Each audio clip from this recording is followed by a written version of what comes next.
My name is Liberty Jane Cooper Faier. I was born in August the 6th, 1918. What else? Tell me about your parents. My parents my father came here from Poland, and he was Americanized as fast as he could be because he met my mother, who was 10 years younger than he, in the Cohen family were his relatives, and my father fell in love with my mother then, and they lived in Wyoming because he homesteaded. My grandfather homesteaded and that's where they lived. All of them. There was 2 girls and 3 brothers, I believe. 3 brothers. Now, you probably know some of them. You know, there's Herman Cohen, you know Herman, and there's Jake Cohen, the oldest brother. And then there was one that was here.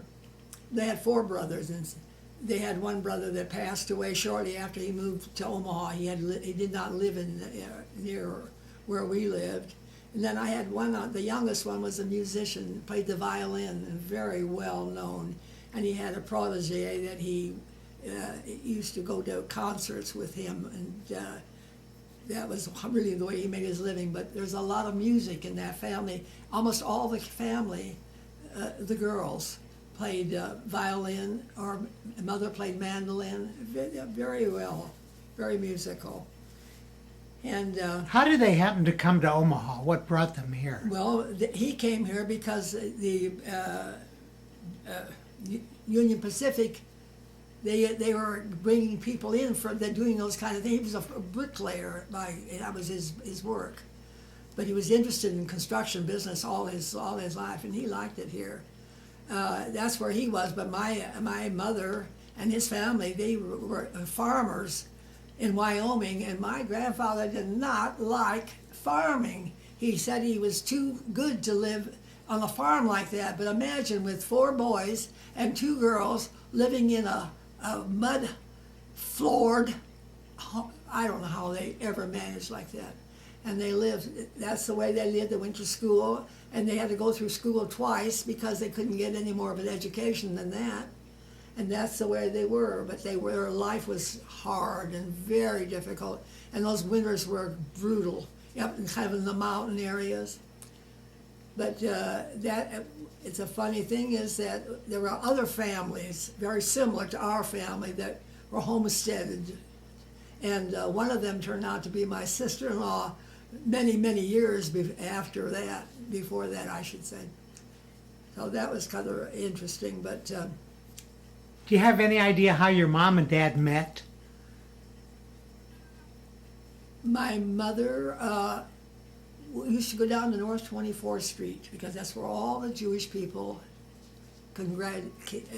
got together, and they would buy shopping for the kids on this particular day, and that's where they'd pick up the corned beef and the rye breads and all the stuff that you need, and clothing for the kids, because there was, I say, 4 brothers and 2 girls, and they had to be dressed here, and they would come here to Omaha, and he met them, I think at the Star Store or some kind of store where they had sold that kind of merchandise, and he would drive all the way back to Wyoming to go out with her, but he did not want any part of her. She was 17 years old, and he was 27 already when he came here, which was kind of interesting. But she was really a very pretty gal and a very capable gal. My mother's mother, my grandmother, did not care for him. She did care for him, but she didn't care for him. For my mother, she said she didn't want to get married. She's not ready, and he just would not let her.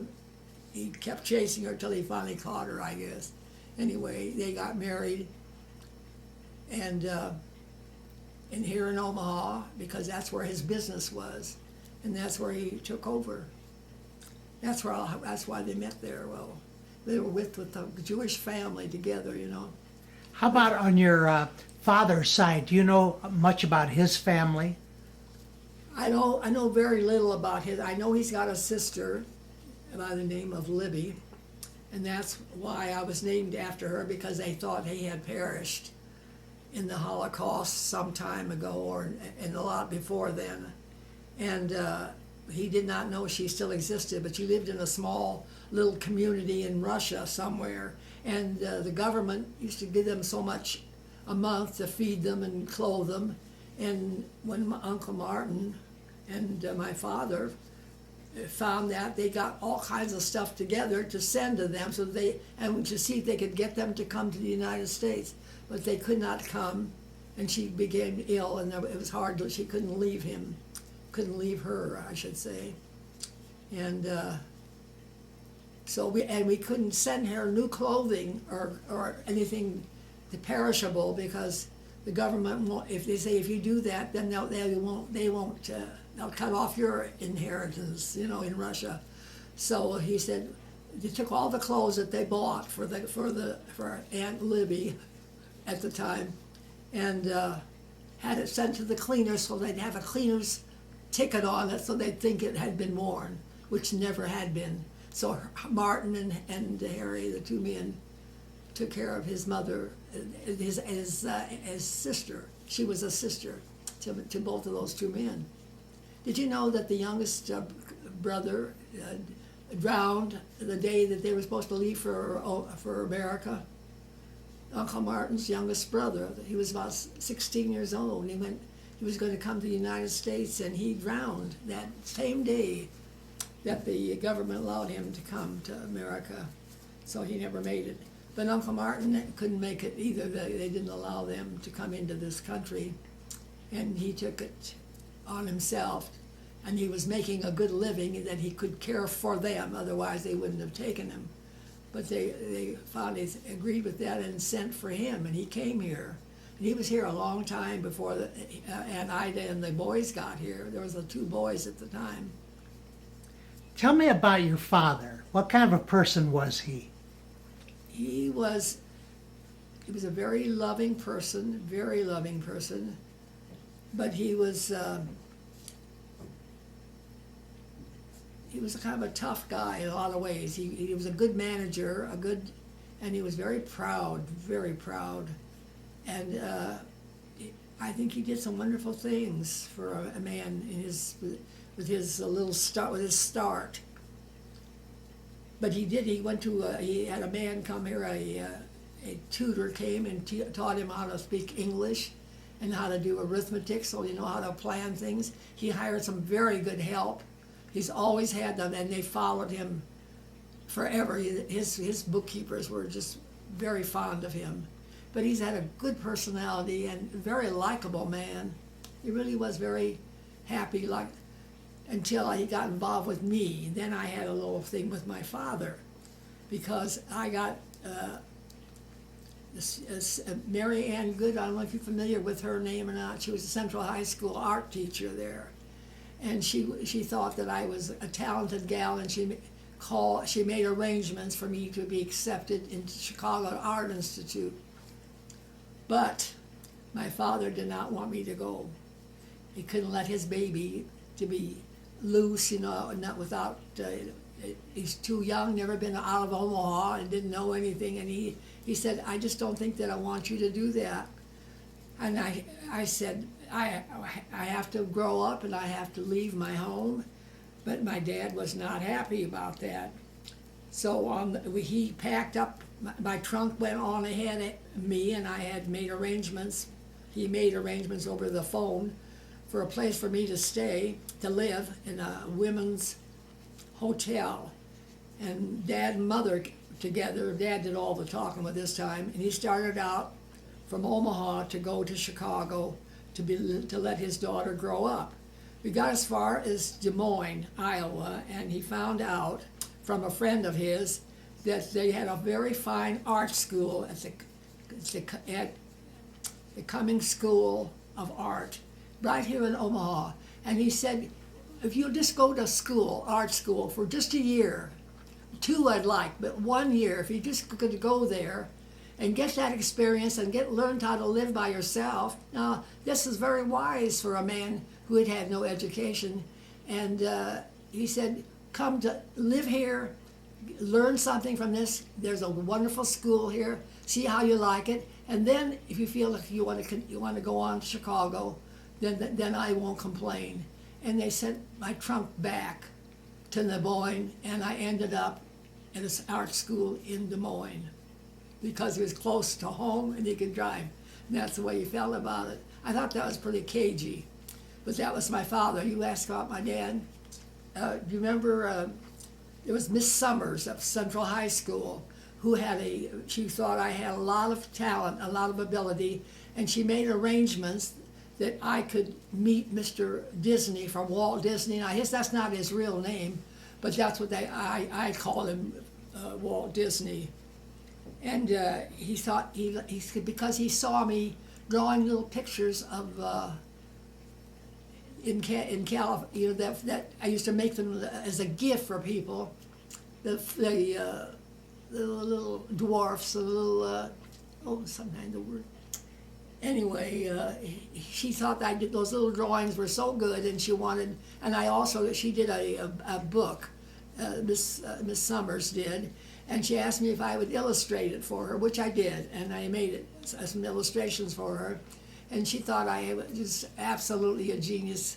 So she made arrangements to meet Mr. Disney, Mr. Walt Disney. And my father said, no, you don't know anybody in California. Well, how can you live there? You don't know anybody there. No. He was very upset. He was very protective of his mama. So he said, grow up first, then you can go to California. So I never got to California, and then I never got to the Chicago Art Institute. But I did get to the Cummings School of Art. And I went to Omaha U for a year before they built the new school. And I had a teacher, Dr. Koch, that we worked in the basement of the first building they had here on 50th and Dodge Street when they had the new, and they moved there. And did you ever know the university that was on North 30th Street? Did you know that? Yeah. I went to college there for a year there. Then I came back here and I went to Dr. Koch, and then I went to the art school. Then I came back, and I stayed 2 years at the art school, and I didn't go to Chicago. I came back to Omaha, and I went back to Omaha University. I don't have a degree, but I've had a lot of training and stuff in art and stuff, and I've always loved it. And my dad he was just so happy not to have me close to Mama, or not close to home. He was afraid. He thought Chicago, all the gangsters in the world were coming to get my daughter, he was sure. So he was not very happy about my going away to school. But I always loved the artwork, and I ended up teaching, and I opened up a studio, and I taught. On the 50th and Underwood, there was a paint store there, and I rented out one big floor there for 2 artists. There was another woman artist, and she took 3 days a week to teach, and I had 3 weeks a week. And I was in business. I really wasn't planning that, but I ended up in business, and the girls loved it, and that thing kept growing and growing and growing. Until I really hadn't planned to do all that work, but I started with teaching. I also, when I was in high school, I wrote the Omaha Bee News, if you remember that place. Somebody got wind of me that I had written some music. I wrote 21 songs in 1 year, which is pretty good. And but at Central High School, they played my songs, and the biggest thrill in the world. They had a little orchestra there, and they would play songs that I had written, and I still have copies of those songs. I don't know where they've disappeared to since then, But between the music and the art, I really kept busy most of my life. And I see that my mother was very loaded. She became a pupil of mine, my mother. She didn't like taking orders from me, but she did. I did teach her how to paint and draw, and she had a wonderful ability for that. I thought it was wonderful. And also, she played the violin and she played the mandolin like you can't believe. So there was music in my family. Music and art was very important, both those. Tell me a little bit about your mother when you were growing up. Mother was a farm girl. She came from the farm. She learned a lot from my father. She wanted to be very modern like everybody else, and she was a very pretty lady, very pretty girl. And she wanted to be Americanized real good. She never had she came to America, so she was about 5, and then Aunt Rose, my mother's sister, was the two girls were together, the two young girls, and they were raised on the farm, those girls, and they could ride a horse like you never saw.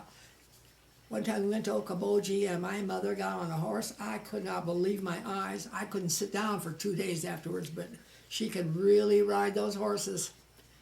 And she could do anything like that. And she was a fabulous, fabulous cook. And she could take a piece of material and make a dress out of it, anything out of it. She could sew. And that's another thing I love to do is to sew. And I love to, see, I was just active in everything. I had my nose, and my mother was so capable, so talented with everything. Were you very close during your growing up years with your father's family and your mother's family? They were fairly. My mother was very good to their grandmother. My grandfather, they had a little home, a little home, and my mother kept. I remember bringing bread to them every Friday and bringing groceries to them.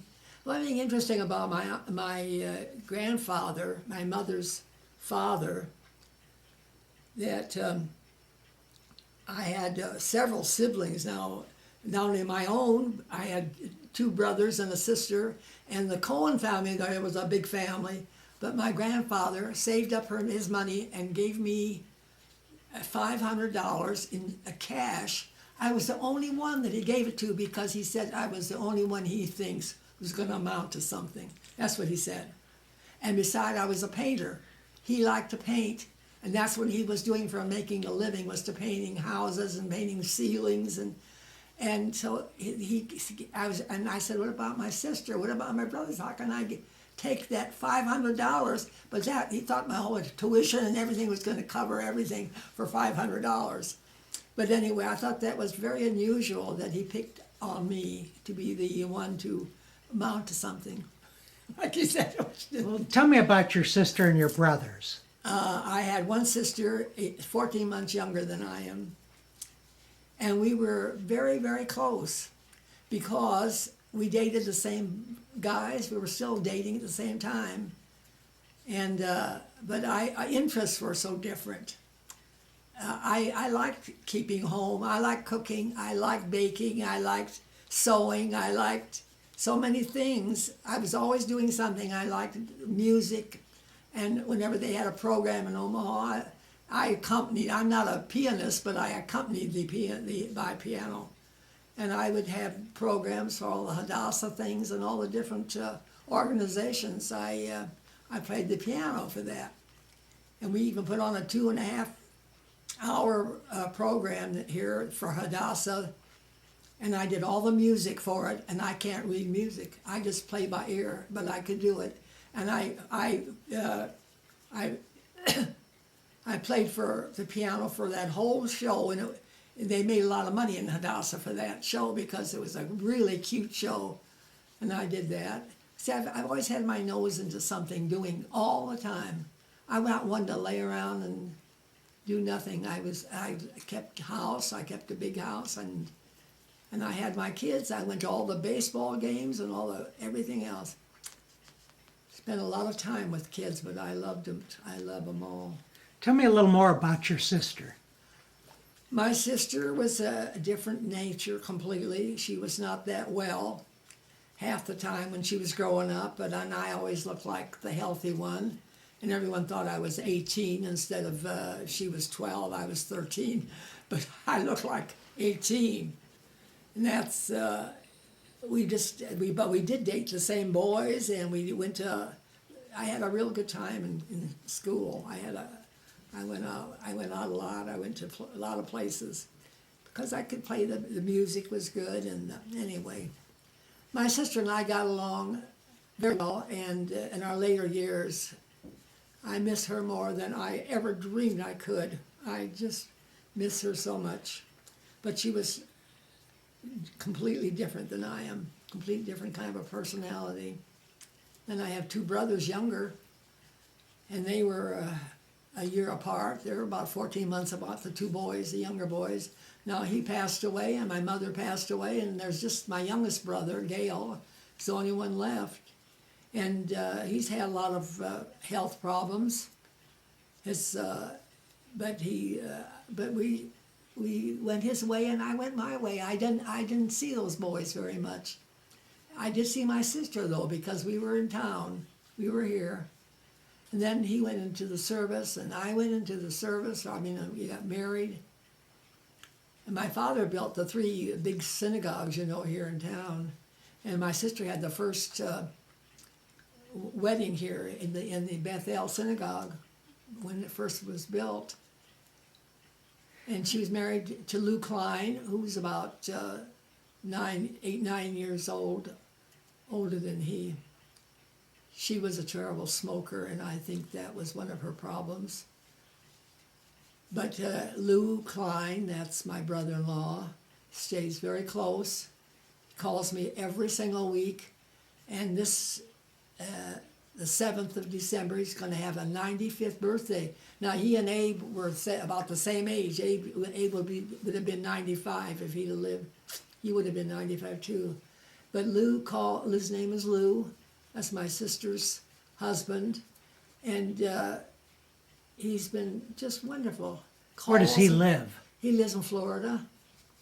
They moved out there a long time ago, and he's just been like a brother to me. He really has. Do they have children? They had 3 girls. My sister had 3 daughters that didn't get married. Couldn't figure that out. The youngest one got married finally to a fellow by the name of Miller. They were married about 11 years, and they got a divorce, and she just heartbroken about that separation. And now she just remarried about a year ago, and she's no kid anymore. She's in her 50s or 60s, or no, about 50s. That's the youngest sister, the 3 girls. But I've always been real close to those 3 girls, so my 3 nieces. Are you still in touch with them? Oh, yes. I get letters, and they come here. They've even come to Remington to see me. Diane, the middle one, she came to see me. They're just wonderful girls. I'm very fond of them. And I sent a big thing full of fruit to the girls for Lou's birthday. He wants me to come to Omaha. I wish I could go. I go to Florida to be there, but I could not make that trip. Not anymore, I can't. And he's not doing that well. He used to be a golfer and play tennis, and he did all kinds of things. No, I don't think he can make the trip either. But we stay very, very close friends, very close. Every single week he calls me. And how about your brothers? Did they marry? John married here, and we were never very close there. And my sister-in-law, though, I still call her, and she calls me not real often, but I do hear from her, I would say, every couple of weeks. I try to keep in touch with both of them. Do they have children? John, that's my brother, had 1 son, and Gail has 2 daughters, had 2 girls. My sister had 3 girls, and I had the 2 boys. So really quite a big family they were, but they're all going all directions. Everybody's going their own way. Where did you start elementary school? When, Where? where, What school? I think this is where I went to Washington. Is that in Washington? Is that one off of Leavenworth? Yeah, Washington. I think that's where I started. My father was a builder, and he would build a house, and he would build a house next door, and then we'd move into that. And we did a lot of moving there for a while. But I remember that we did a lot of moving there. What were holidays like at the Cooper home? Well, my mother was something else. But my husband was not happy with my family, and he put his foot down very often, would not go to my mother's. And I remember her sitting there crying, and she said, please make him come, tell him to come. He said he just doesn't like my brothers, and he didn't want to do it. Now, see, there's something about him that's coming out now. He just was not happy with my family. And it was so unfair to my mother because it just broke her heart. And I said, I felt that I was obligated as a wife, and I had to listen to my husband, which was foolish, but I did. And we sat there one Thanksgiving when my mother was sitting there crying her heart out, and I sat there with that turkey with my two boys sitting there because Abe refused to go over to anybody's house for Thanksgiving, so we didn't go. And then I finally woke up one day and I said, I'm not going to ever do that again, and that's never going to happen again. If I want to go, I'm taking my kids and I'm going. I'm not going to. You see, but it took me a long time to grow up, a long time. When did you meet Abe? I was 14 years old. I'll tell you what, yes, I had I went out with, they were trying to fix me up, my sorority sisters, there was a couple of my friends. They insisted that I go, but you need a tall guy because most of these little Jewish boys are little guys. And you'll want a tall, nice-looking boy, but we're gonna fix you up with a date for this. So for one of the fraternity parties. So he called at me and he invited me to, and my brother-in-law gave us the car because he didn't have a car, and his brother-in-law. We went out with another couple. Two lawyers, Eve Marks and his friend. They were at the party together, but they were not interested in each other. But that's the way they were. And they said to Abe, we were out. They double dated. Abe drove the car, and I was in the car, and we had a nice evening too. And she said, "How can you date such a young gal?" She says, "What are you talking about? 18 isn't so young anymore." She said, 18. She said, she's 14. Abe almost had a fit. He said, "My God, don't tell anyone that. Are you 14?" He took me home right away, and he said to me, "You better grow up first." And he left, and I never saw him for 7 years. At a party, given in honor of his engagement, this little gal that was husband, whose family was in the, they had the Krug Park. What do you call it? You know her name? Her family ran a place there where they had all kinds of rides and things in there, and she was engaged to marry him, and they were at a party given in their honor, their engagement. And that same night, my sister was there with her date. I was with my date. There was about 6 couples, and Abe kept looking at me all evening. He said to my sister, "You're supposed to you're engaged to be married. What are you looking at my sister like that all the time for?" He said, "She's grown up to be quite a good-looking gal."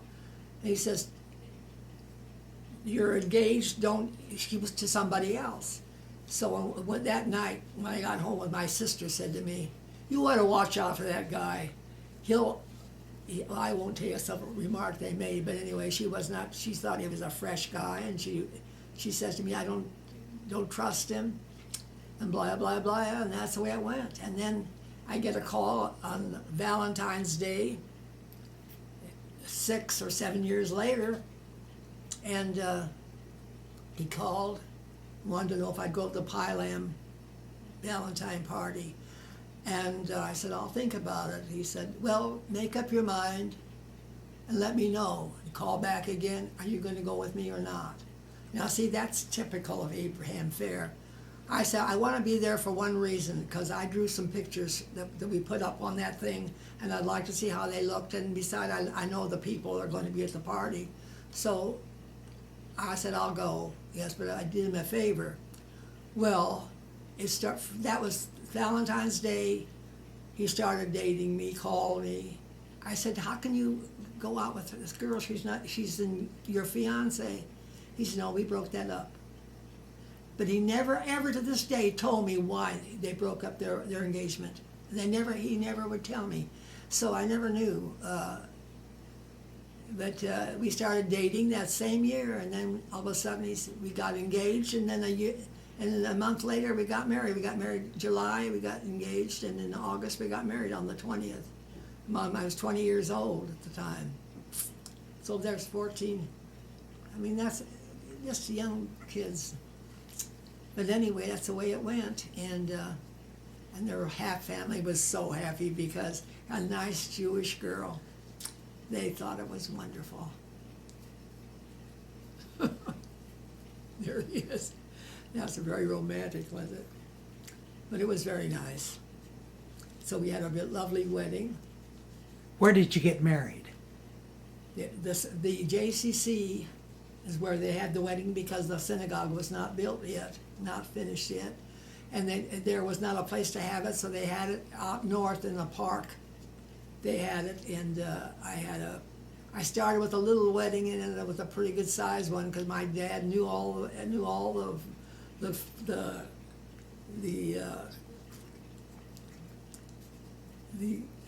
plasters and all the architects and all those guys. You had to have them all to the wedding, and that's where we got married.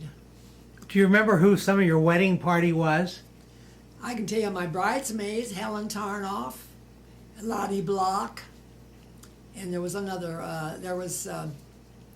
gal. It was the 3 bridesmaids and my sister. There was 4 of us. And who was the rabbi? Rabbi Goldstein at the time, I think Goldstein. I'm sure it must have been Goldstein, yeah. I used to be very active in the synagogue. At work, though, you know. I did the sukkah myself, all by myself. I did it when I was pregnant with, must have been with Jerry. And I remember hanging the fruit. I went down to the market and bought the fruit and the vegetables, and I did it all alone. And after that, I said I was up and down the ladder. I said, I'm going to break my neck. And I was pregnant at the time, and Rabbi, oh shoot the name. You know who I mean? The one he's anyway, at the synagogue at Beth Israel, I think it was. Maybe it was Bethel. What's his name? Anyway, I said, this is a very dangerous thing I'm doing, hanging up that fruit like that. And he says, we'll get the school to do it. And they got the whole school to come in, and in 5 minutes they did the same job that I worked one piece of fruit at a time, but I got that darn thing done. That was a long time ago. Katz, Rabbi Katz, he was a nice guy, very nice. And I did all the decorating for this Bethel, and I did all the decorating for that. See, still my heart belongs in the art field and music too. But my two sons, they don't draw well, but they're both very musical. They play several instruments to this day, my 2 sons. And in fact, they formed a trio, and they used to sing for their allowance. That's the way they used to get their allowance, by singing together. The three of them played the banjo, guitar, Matt, and Jerry. Both of those kids. They were very musical. They were terrific kids. I'm telling you, they were terrific. Where are the kids living now? Matt lives in Cookeville, Tennessee, and Jerry lives in Arizona. As far away from each other as they can get. But I do see them pretty often, as long as I can. Matt comes up very often. And Jerry comes when he can. He does very well. He's got a business there he takes care of. So, but they call me constantly. And we talk till 12 and 1 o'clock in the morning, I'm telling you. We just love to talk with these kids. They're just wonderful. Anyhow, what other questions that I must have forgotten a few of them. I tell you what I did that I thought kind of interesting. I had some interesting things happen to me. I went to what do you call that? Oh shoot. Richard Young. Couldn't remember Richard Young. I went there one time as just to help, as a volunteer, more or less. And I got involved with some psychiatrists, and I just talked to the psychiatrist, and they said that they found that they can do a lot with people through art. And we think that you might be able to handle this. Would you like to try it? I said I would. And so for 8 years, I tried it. And I met some very interesting people and had some very interesting occasions. And I do think that I was really valuable in their lives. I had one lady, and her name was Ruth Arburst, and I remember her. But her problem, she would not talk to the doctors, she would not speak to anybody. But she came in and sat down at the art class. And so I was telling them how you put this little clown over here and a ball over here, and see if you can draw that. And I gave them some crayons, and I gave them some paper. And she just sat there, and not a word came out of this woman. And I said, if you don't feel like doing it, you don't have to. Not a word. And the rest of them were laughing and giggling, and whoever was, they were drawing these little little thing that I set up there. A little words are leaving me again. Anyway, I watched her one day, and she took the paper and went like this so that she could get closer to me. So I said, are you going to try something for me? And she says, she didn't say a word. She looked at me, and she started to draw, and I found that the woman is very talented. I said, oh, you did a beautiful job. And she says, you are a damn liar. And you could hear her for 2 blocks. The psychiatrist heard her, and they couldn't believe, because that's the first word she had uttered was, you're a damn liar. And I said, let me tell you this, lady. Ruth, that was her name. I said, I'm not a liar. If it's not good, I'll tell you too. But I said, if you don't feel like it, you don't have to worry about it. But I said, I will not lie to you. And she started to draw and paint. And she did a beautiful job. I found out that she had done that in her youth and didn't even forgot about doing it. And they got her to talk, and that they found out her problem, and she went back into art. She bought equipment, and I feel like I did something for her. I got her to go. And I've had other people that I talked to. You know, the Bowles, remember not Bowles family. There was a family, there's Rose Hollis. You remember her? He was a Dr. Hollis. He died, and I do believe left those 3 boys. I think the youngest one became a dentist, didn't he? I think so, yes. And the oldest one had a complete breakdown. And I could not understand why, but he came to Richard Young, and I just spent some time visiting with him. And I remember one time I was drawing with him and talking with him, and I said, he asked me all kinds of questions, and he was bar mitzvah at the same time as my son was, my oldest son. And he was a real nice kid, and I could see that he was having some problems. So he came up to me out of clear sky, and he says, do you have a lover? And I said, no, I'm married. And he says, I said, are you a Russian, what do you call it? Not a Bolshevik, what do you call it? What nationality is that? The Russians, what is that? Oh, tell me the word, I can't think of it. Anyway, he asked me if you were a communist, and I said, no. He said, if you're not a communist and you don't have a lover, you'll never amount to a damn as an artist. And he walked off and left me standing there.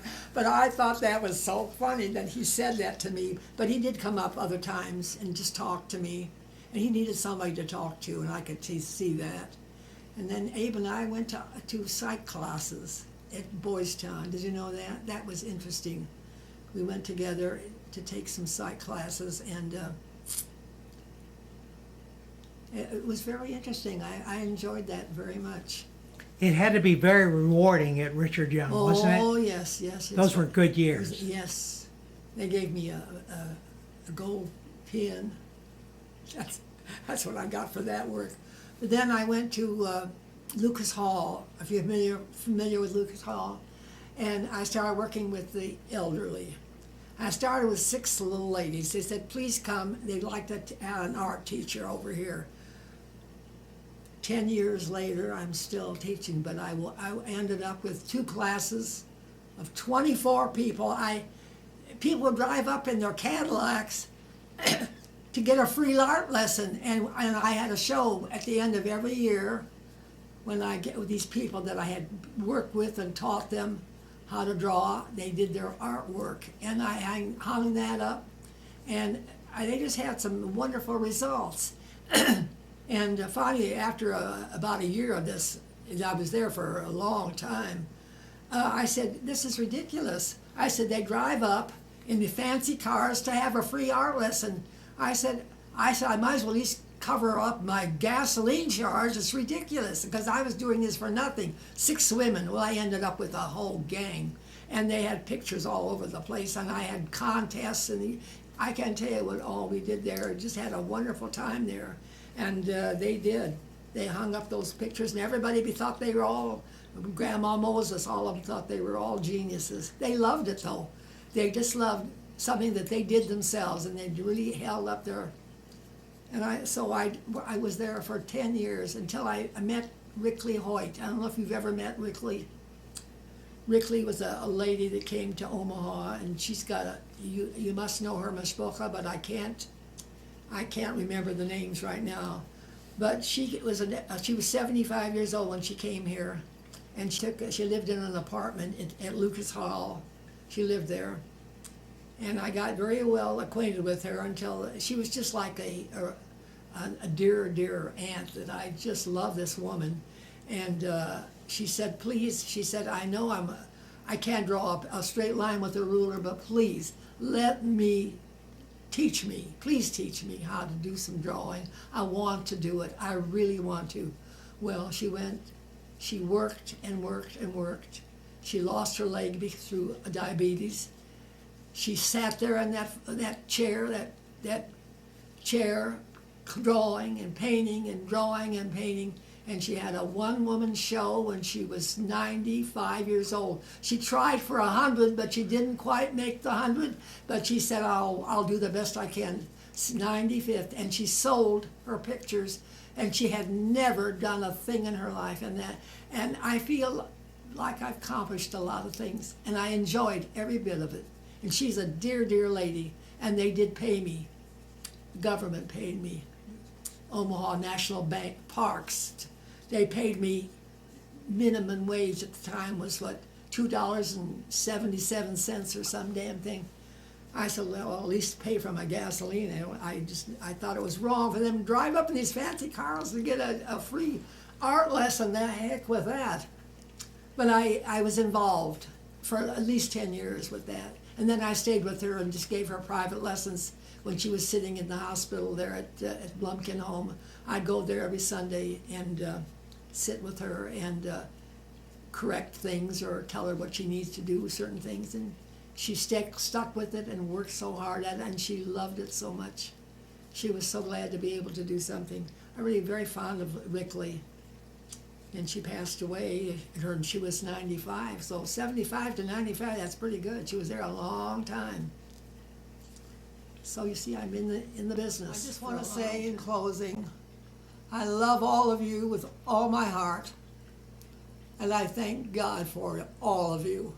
Matt and Chris, Adam and Ashley and Sharon, Maya, Jerry, Susie, Heather and Jared, Eliana, Christina and Keith. And I thank God for them.